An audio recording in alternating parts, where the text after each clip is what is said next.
Good morning, everybody. Good afternoon. This session we'll be talking about affordable housing, largely related to the concept of decentralized urbanization. Firstly, I'd like to introduce you to Mitra. It's a social organization which is involved, which has proposed this idea of green industries revolution and has been active in regions of Marathwada and Khandesh. And we have been working further of developing strategies of balance and sustainable regional development. So it's a small introduction of Mitra. The full form of Mitra is a mission for transformation of urban areas. We have tried to propose this idea of green industries revolution. We all know that after independence we had the green revolution. That was basically to satisfy the food needs of the independent India. We were quite a lot successful in this particular area, and we have developed over a period of time. But things are changing. It's more of a capitalistic approach right now. So we need to think differently on this. So what Mitra tries to propose is a green industries revolution, where we talk about environmentally, economically, and socially sustainable green industries for a balanced regional development. Under this green industries revolution, we try to propose a 3-point program. One is agri-entrepreneurship. We try to agriculture or farming is many times seen as a need-based kind of activity. But what we should look into is that agriculture as an industry, where it is not only for the satisfaction of the needs, but also as a business, a profitable business. Secondly, the second program is green technologies. Green technologies, it's like farming has been carried out in a very traditional way for a very long time. With the shift in technologies and advancement that we have, we can use these technologies for a better yield of the crops. And lastly, and the third program is 1,000 green industry cities. I'll be detailing now. This particular presentation will talk into detail about the last point of 1,000 green industry cities. The idea is to develop 1,000 green industry cities, or GIC, at district headquarters in India to decentralize urbanization. These cities will act as centers of GIR and also provide gainful employment, affordable housing, and self-reliant, self-style to the common man migrating from the rural areas. So this was a brief introduction. Now, if you try to go further, when we talk about decentralized urbanization, we necessarily try to highlight this particular point, that something in the center or something is not working, that the mega cities are getting saturated. So we need to have a shift to that. Now, what are the problems that we faced in mega cities? We have a lot of mega cities are basically a reason out of migration. People from the rural area, they migrate into the urban areas in search of better employments and kind of facilities which they don't get in rural areas. The reasons for that is that the mega cities are like attractions to the rural population. They feel that they can be economically better off in mega cities as compared to rural areas, and that's the reason why the mega cities are swelling.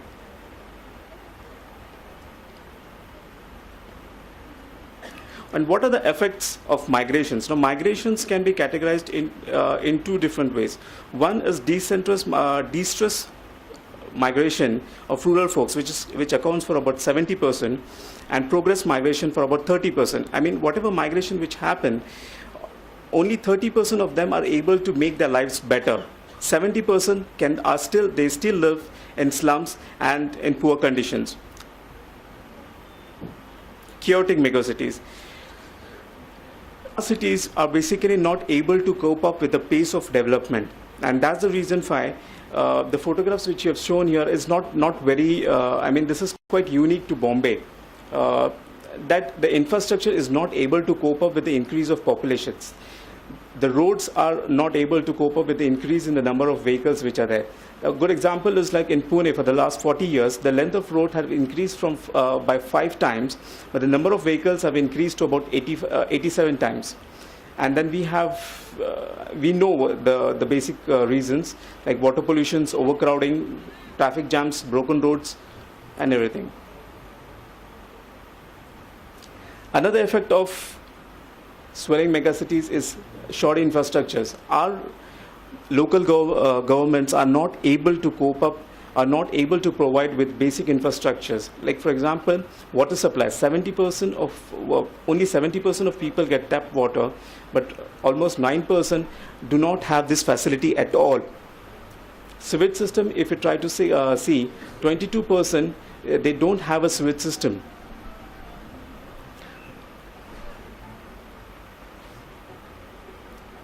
Another effect is solid waste. We are very aware that solid waste which are generated in the cities, Indian cities are not able to cope up with the recycling of those cities. We have technologies which are there, but at city levels they are not able to manage perfectly. Like for example, only 30% of the collected waste is treated. More than 40% of the population is living in slums. There are efforts made by the government in terms of the JNNURM schemes where a lot of infrastructure projects are being developed. But the problem is of the maintenance. I mean, no plans are made for the maintenance of these kind of assets. There are insufficient and inconsistent executions of the same. So it's like what we are talking about here is much of the concentration even of the government is happening on the mega cities. Efforts are made, but the consistency is not there. By 2050, India's population is expected to be about 170 crores. Mega cities are nearly saturated. Our enemies and natural calamities like earthquake, floods, for example, the flood in Mumbai on 26 July has crippled the economy. So we talked about this concept of swelling megacities, but on the other hand, we have this Gandhian solution. Gandhiji had dreamt about 6 lakh self-reliant villages. He believed that real India lies in 6 lakh villages. So he advocated for decentralization of economy in 6 lakh villages. What he called is Sarvodaya. Sarvodaya is an integral philosophy of life. He believed that the people need not migrate to urban areas in search of livelihood, no problems with underemployment, unemployment and poverty, rich, cooperative, self-sufficient socio-economic entities. But there are basic issues with the concept with which Gandhiji had proposed of 6 lakh villages. The problem is that they are not practical in the real world. Sustainability of they are not sustainable because we are talking about if we talk about 6 lakh villages, then we are talking about a population about 5,000 in those villages, so which are really not economical in terms of its sustainability. Because if you try to provide for the electrical supply or water supply, they don't really the mass is not sufficient for it to be self-financing. So it's a noble but a distant idea. It's a Herculean task to fulfill Gandhiji's noble dream of 6 lakh self-reliant villages. Can't cope up with tremendous pressure of demand of all kinds of employment in village setup. So now we are catch up between these two scenarios, overswelling megacities and 6 lakh villages. So what it's like a North Pole and South Pole. Can we really have a golden mean?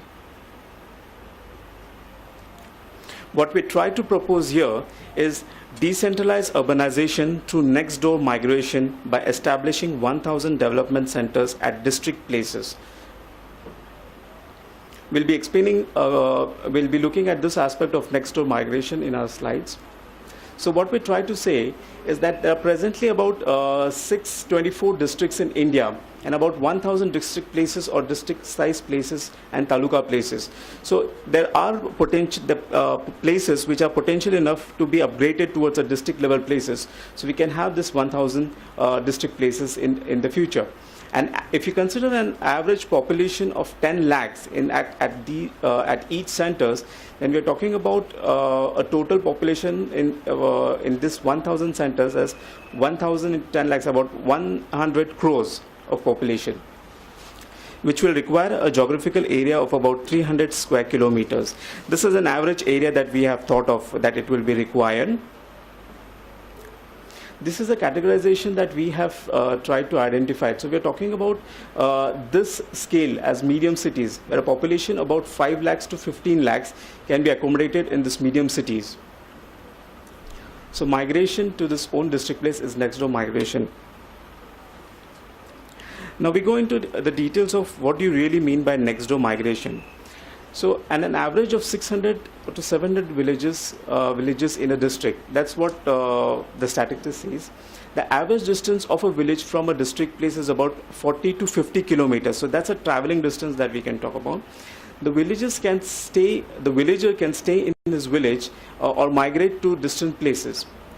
So what we try to do is, what happens presently is that persons from maybe Uttar Pradesh or West Bengal, they travel all the way along to Mumbai at a distance of about 2,000 to 3,000 kilometers. So by developing these district places within a particular state, we reduce down the travels of this particular of the villagers into the nearby area. So he migrates to the district places, and he finds all his opportunities at the district levels. And this will also result in a social stability, because he will be regular in touch with his family members and can look after his farm. So this is a diagram like we can think of, that we have the megacities which are at the poles, and we can decentralize the population into medium-sized cities in the state, so that we can reduce down the pressure on the megacities.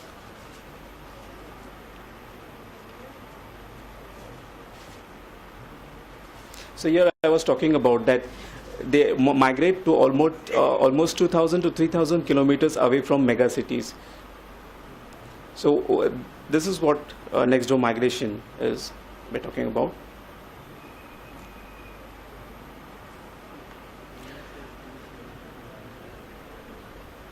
This affordable housing for common man in medium cities.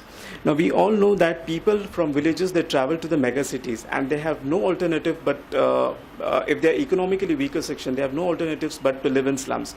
Now what happens in small and medium cities is land is sufficiently available, so the land value in fact is quite less. So if we can create opportunities at district levels, we can also provide them affordable housing at that particular level, because the basic cost of living is quite low as compared to the mega cities.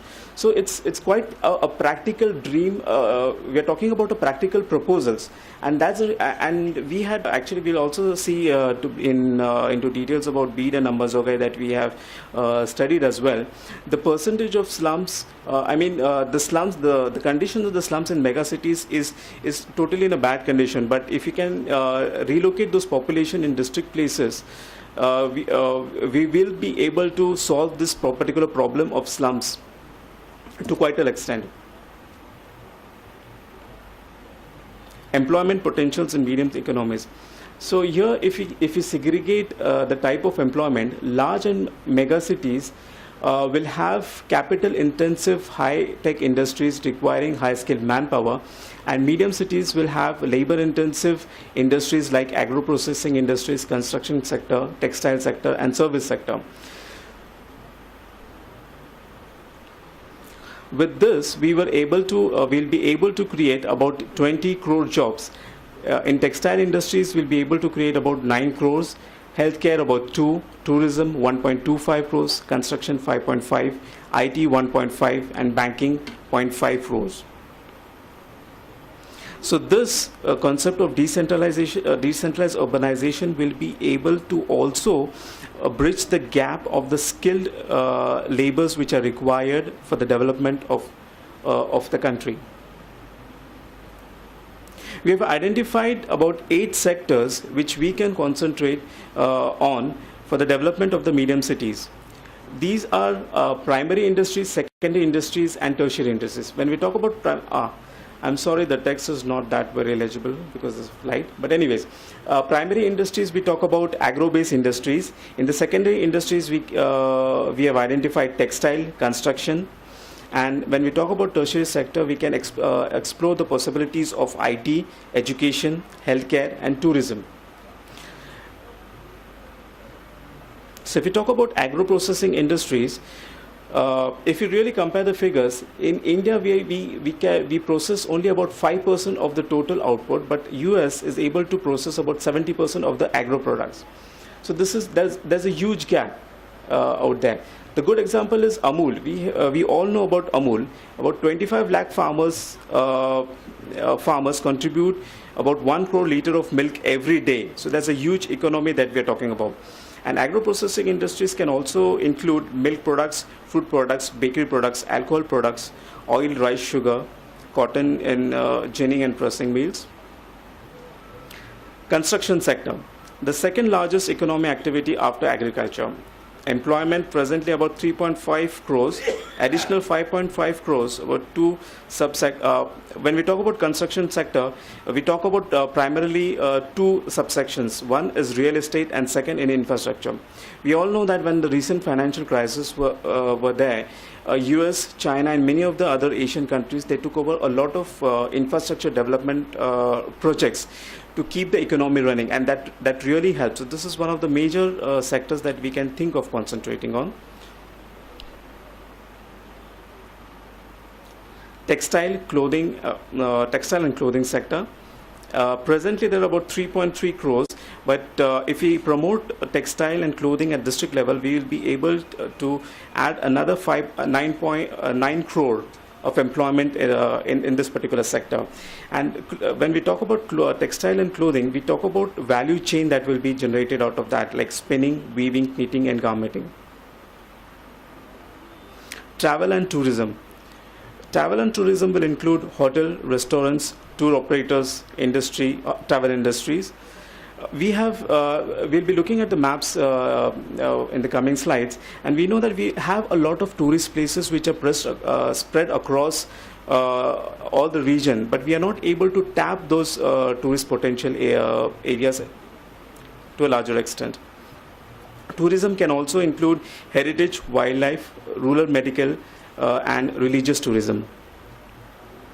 The fifth sector that we have identified is healthcare sector.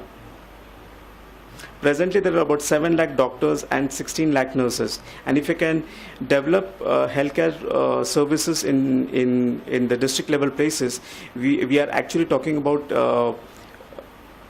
of promoting new medical centers which will be able to bridge the gaps between the requirements of doctors and nurses that we are facing right now. Educational sector. It's generally been seen that education in the medium cities or the rural areas, the students, they take education in those at district level, but they migrate out from the district places in search of better opportunities.